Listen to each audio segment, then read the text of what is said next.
Le passeport diplomatique, au même titre qu'un passeport ordinaire, permet à son détenteur de voyager à l'étranger, de justifier de son statut et de son identité auprès des autorités du pays d'accueil.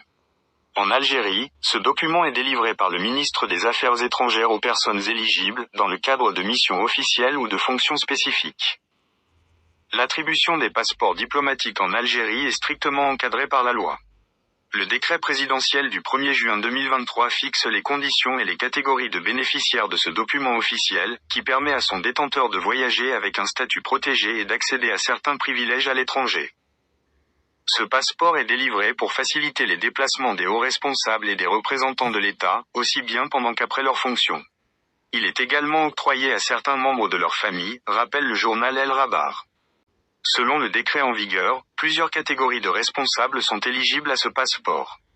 Il est attribué aux agents diplomatiques et consulaires du ministère des Affaires étrangères, ainsi qu'à leurs conjoints et enfants mineurs. Cette mesure concerne les diplomates en mission à l'étranger et ceux exerçant en Algérie.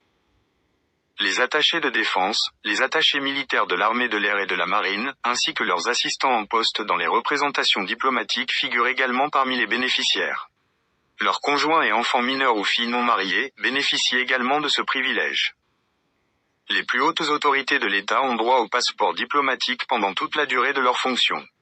C'est le cas du président de la République, du directeur de cabinet de la présidence, du secrétaire général du gouvernement, des conseillers présidentiels, du Premier ministre ou chef du gouvernement selon le cas, des ministres et du directeur de cabinet du Premier ministre.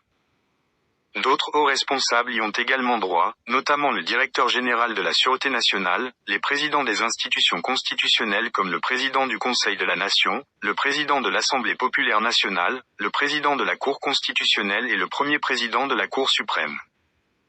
Du côté du ministère de la Défense nationale, le chef d'état-major de l'armée nationale populaire, les généraux de corps d'armée, le secrétaire général du ministère de la Défense ainsi que les chefs des différentes forces militaires sont également éligibles à ce passeport. Le décret présidentiel prévoit également que certaines personnalités ayant quitté leurs fonctions pourront conserver ce statut particulier. Ainsi, les anciens chefs d'État, anciens présidents du Conseil de la Nation, de l'Assemblée populaire nationale, du Conseil constitutionnel et de la Cour constitutionnelle, ainsi que les anciens premiers ministres ou chefs de gouvernement ont droit à un passeport diplomatique à vie. Cette disposition concerne également les ambassadeurs et consuls généraux retraités, qui peuvent continuer à utiliser ce document même après leur carrière. Par ailleurs, les veuves d'anciens présidents de la République conservent également ce privilège. La procédure d'attribution des passeports diplomatiques est du ressort exclusif du ministre des Affaires étrangères ou de son représentant légal.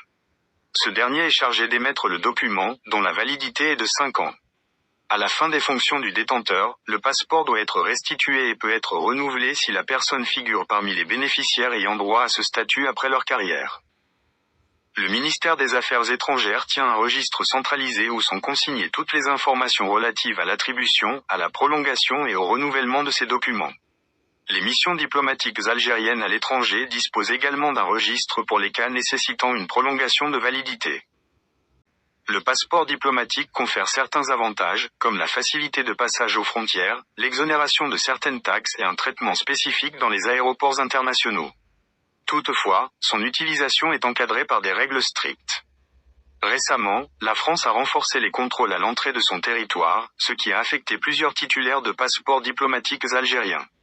Ce type de mesure montre que même avec ce statut particulier, l'accès à certains pays peut être soumis à des conditions spécifiques.